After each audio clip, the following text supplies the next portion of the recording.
Bienvenue pour un nouvel épisode HR Meetup, votre podcast sur les ressources humaines et les passions au travail. C'est un projet sponsorisé par le Plaza Hotel Bruxelles et l'espace Coworking Innovation Center Transforma Bruxelles. Un projet créé à l'origine par The Podcast Factory Org, bien entendu. J'ai le plaisir et la joie de retrouver devant moi une personne que je connais parce qu'il est déjà venu plusieurs fois à notre micro, c'est Viviane Cox. Bonjour Michel. Alors Viviane, on va faire un quick podcast parce que on va publier rapidement cet épisode. Il correspond parfaitement à une date clé pour toi.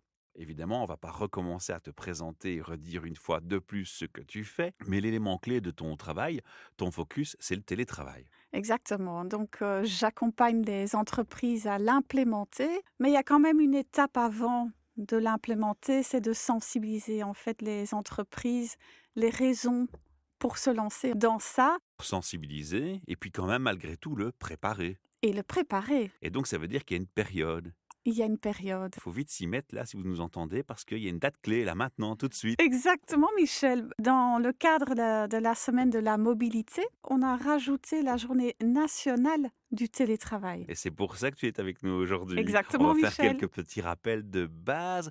Et petite remarque au passage, on est dans un espace coworking et c'est pas du tout incompatible avec le télétravail. C'est même un endroit idéal aussi pour en faire à la limite. Tout à fait, Michel. Je ne suis pas du tout convaincue que du télétravail à temps plein soit quelque chose de bénéfique pour l'être humain. On est des êtres très sociaux Il faut aussi. garder le contact. Donc voilà, les espaces de coworking, j'en profite moi aussi. Et c'est Ok. complémentaire, donc je dirais certainement pas qu'il faut prendre un choix de lieu, mais c'est la variété des lieux qui fera que selon l'humeur et les besoins, on puisse fonctionner. Bon, moi, je te lance sur ce sujet-là volontairement parce que je te l'ai dit au début, on est dans un espace de coworking ici avec notre studio. Et ça aussi, c'est une chose à laquelle moi, j'étais confronté quand des entreprises m'ont proposé du télétravail. C'était le choix maison ou entreprise. Et mon souhait, mon bonheur aurait pu être encore plus grand et j'aurais pu m'épanouir encore plus si j'avais eu, oui, maison, entreprise et coworking. Parce que finalement, le patron aussi, il hésite à te laisser tout seul tout le temps à la maison. C'est peut-être une des raisons, et on en parlera après, du fait que certains managers hésitent à donner un full-time télétravail. Moi, j'y voyais 2 choses. J'y voyais la perte du contact avec les collègues, donc je pense que malgré tout, il faut garder, comme tu l'as dit au début ou tu l'as sous-entendu au début, un contact avec ses collègues et ses équipes. Ça, c'est primordial. Oui. Ne fût-ce que le team meeting d'équipe, ça, c'est quand même important. Rester tout seul chez soi a des avantages, mais peut aussi devenir, au-delà d'une certaine limite, un poids de solitude. Et ça, tu l'as pas quand tu pourrais prendre l'alternative d'être dans un coworking. Rajoutons, puisqu'on parle aussi de la mobilité, être dans un coworking veut dire aussi qu'on pourrait choisir un endroit qui est plus proche du domicile, sans être le domicile, pour aller y travailler. Alors les grosses boîtes qui ont plusieurs sièges répartis dans toute la Belgique proposent à leurs employés, tu peux aller à tel endroit, travailler plus proche de chez toi, ou Oui. les grosses entreprises qui ont multisites. Oui. Mais une fois que c'est une entreprise qui a qu'un site, c'est foutu. Et là, le coworking est vraiment complémentaire. Et oui, tu mets vraiment le doigt dessus, c'est qu'on investit quand même beaucoup dans les open space, dans des nouveaux bureaux, très, très modernes. Mais je suis convaincue que c'est en splittant aussi sur plusieurs sites, l'investissement au niveau de l'immobilier. Alors oui, on pourrait croire qu'on veut tout rassembler sur un même lieu pour une cohésion sociale, mais on le voit très bien, on est sur différents étages, les gens sont dans différentes salles de réunion. Donc voilà, oui, moi je pense aussi que le futur du travail flexible, c'est la variété des lieux, autant pour la personne même qui va choisir même dans une brasserie ou qui Mhm. va à la mer, peu importe, mais que l'entreprise aussi fait de la variété de ces lieux au-delà du domicile en fait. Ce qui manque, c'est de la flexibilité et une ouverture d'esprit parce qu'on est dans un raisonnement qui est plutôt manichéen. C'est ou téléworking ou pas. Et quand c'est téléworking, Oui. c'est maison ou entreprise. Oui, en même temps, je ne fais que féliciter toutes les initiatives qui sont déjà mises en place ici et ce n'est que le début. Donc c'est ça aussi qui est très bien, c'est que le travail flexible, c'est quelque chose d'évolutif, de transitoire, donc on n'est qu'au début des réjouissances, hein. J'entends ce podcast, j'ai mon entreprise, ça fait longtemps que je me questionne ou que je m'interroge sur le téléworking, j'ai pas encore passé le cap, j'ai pas encore passé le pas. Et si je voulais marquer le coup d'agir et de participer à la journée du téléworking, est-ce qu'il me resterait encore assez de temps, si peu de jours entre le moment où j'écoute ce podcast et la date clé pour me lancer dans une expérience test? Est-ce que tu me le recommanderais? À 100%. Parce qu'on a quand même du télétravail qui est de l'occasionnel aussi, en fonction des circonstances, qui peut être le trafic ou la météo ou bien des attentats ou d'autres raisons externes, où tout d'un coup, on se rend compte quand même que dans les entreprises, le télétravail, tout d'un coup, paf, c'est possible. Donc du coup, il est jamais trop tard de dire à son employeur, de le proposer à ses collègues, de le tester. Voilà, on va être clair, hein, il faut pas non plus, vivre dans le monde de l'utopie. Il y a des aspects pratico-pratiques à mettre en place. C'est un contact avec son informaticien et c'est mettre en place une connexion. Mais ce sont les bases, Michel, Voilà. et je conseillerais justement aux entreprises d'être proactifs. Dans le sens que même si aujourd'hui dans leur entreprise, ils sont pas encore avec le télétravail, qu'ils commencent déjà à mettre en place tous les paramètres qu'on a Songer à la besoin. structure de Songer à la l'entreprise, structure, même jusqu'au recrutement, de se dire, «Tiens, est-ce qu'il a les compétences futures le jour où on mmh. se lance?» Donc il s'agit de voir dans l'attitude si la personne peut être autonome quand on recrute une personne, si on veut qu'elle fasse du téléworking, Tout à fait, donc du télétravail. l'autonomie, la gestion du temps, la gestion de son propre stress, tous les soft skills en fait, hein, au niveau relationnel. Est-ce qu'on a l'esprit d'équipe aussi? Parce que sur la distance, c'est là où on va le remarquer, hein, aussi, Donc hein. c'est un bon test ça, en fait. Et oui, oui, oui. Ouais, ce serait pas mal de faire un mini test justement, ne fût-ce que la demi-journée pour voir un peu, tiens, comment s'en sortent les gens, Ouais, où en est mon équipe, à quel stade en sont-ils? aussi, parce que le télétravail, il va mettre en valeur ce qui fonctionne bien, mais ce qui fonctionne moins bien au bureau. Donc c'est quoi? C'est une bonne façon de remettre en question ses process, ses habitudes? Oui, Michel, il y a aussi des personnes, des entreprises, des managers qui tout d'un coup n'ont pas confiance dans les collaborateurs. Tout d'un coup, s'ils passent en mode de télétravail, c'est à se poser la question, tiens, comment ça se fait? Au bureau, on a confiance l'un en l'autre ou pas? C'est à se demander sur quelle base en fait on recrute aussi, hein. Donc ça, Ça ce pose sont un des méchant questionnements. questionnement au niveau des RH qui nous entendent et c'est aussi pour ça que ce podcast, il est spécifiquement à sa place ici, cette Oui, interview.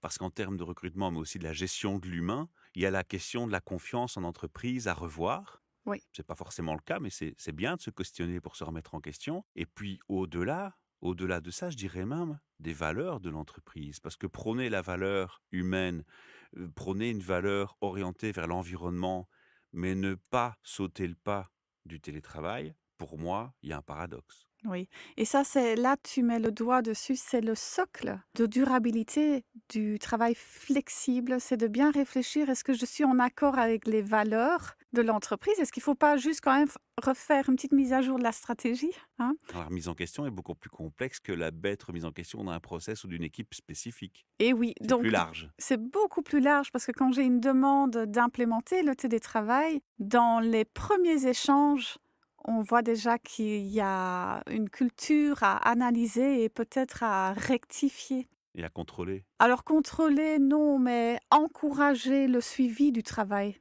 de ses collaborateurs, c'est autre chose. On l'avait dit dans les podcasts précédents, une des grosses difficultés aussi n'est pas que la confiance, mais aussi ce préjugé que parce qu'on va télétravailler, on serait moins productif. Alors qu'en fait, on n'est pas interrompu, il n'y a pas les pauses à café à répétition. Si un collègue prend 40 minutes de pause de table au lieu d'une demi-heure, bah, t'es pas tenté de rester avec lui parce que tu as ton taf à faire, que finalement, tu es chez toi, tu es tout seul, donc t'as pas de raison de t'égarer à gauche, à droite. Finalement, c'est même surprenant qu'on puisse imaginer qu'on est moins efficace chez soi. Oui, en fait, si on veut analyser, purement la productivité d'un employé, c'est sur une moyenne.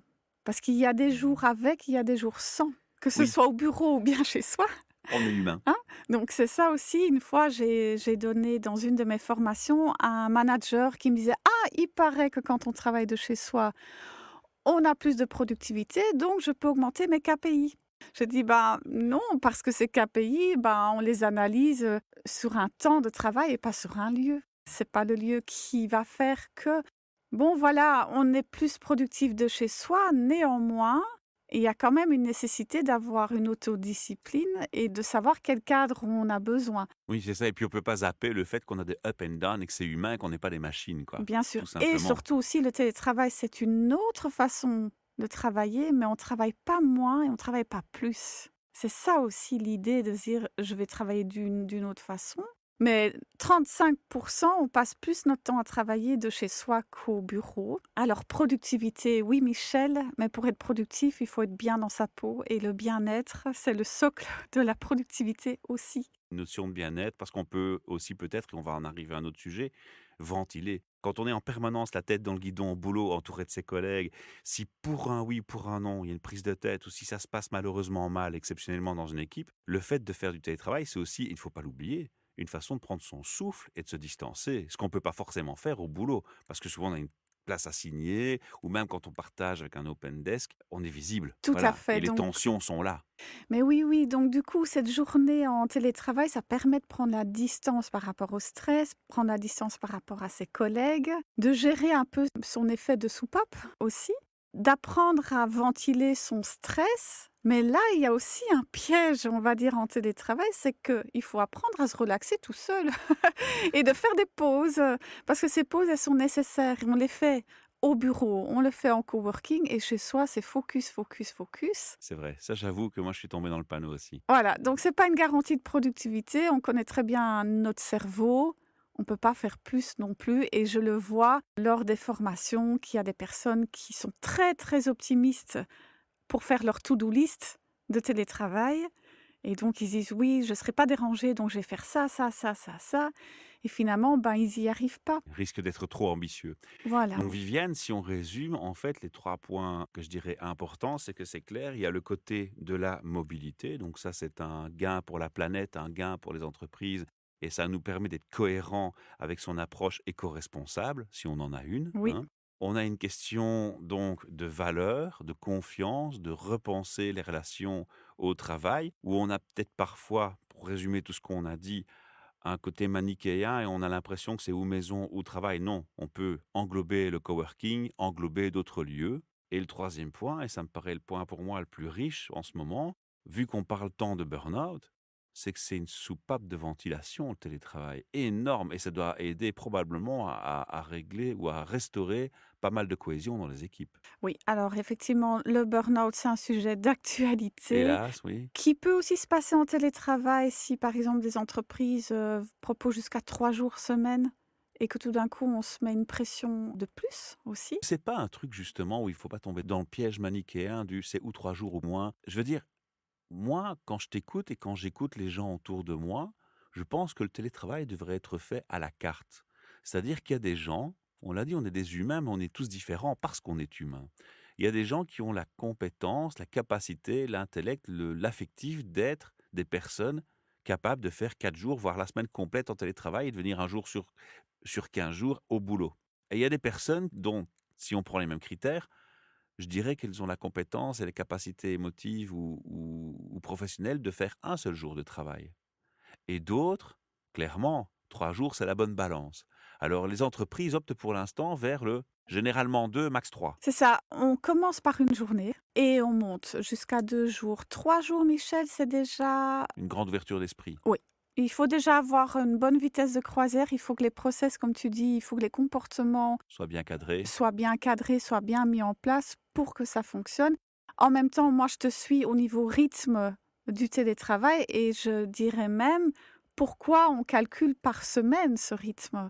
Il y a de plus en plus des familles monoparentales qui ont la garde des enfants une semaine sur deux Oui, et et pourquoi on ferait pas une semaine sur 2, une semaine télétravail, une voilà, semaine full au boulot, quoi? de se calibrer sur ça aussi. Moyennant toujours que le télétravail, c'est pas pour arranger toute notre vie privée non plus. Il y a cette balance, hein, de vie privée et vie professionnelle. Ici, on va dire au niveau de la performance, de l'organisation.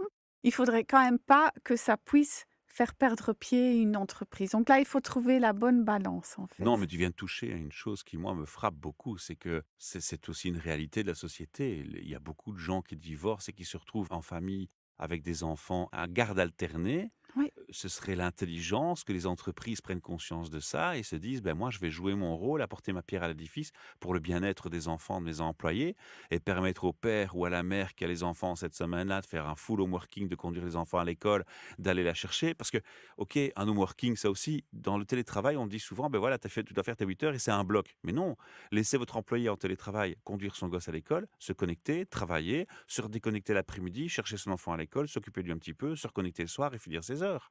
oui, Et ça, là, on répond à des problèmes de société profonds et graves. oui, Et l'entreprise aurait un rôle tellement efficace dans cette approche oui, que ça résoudrait les situations dramatiques parfois de certaines familles, de certains enfants. Alors oui, l'entreprise n'est pas là pour faire de l'assistance sociale, exact. mais elle peut être intelligente et collaborer avec ses collaborateurs entre vie privée et vie professionnelle. Elle peut naviguer là-dedans.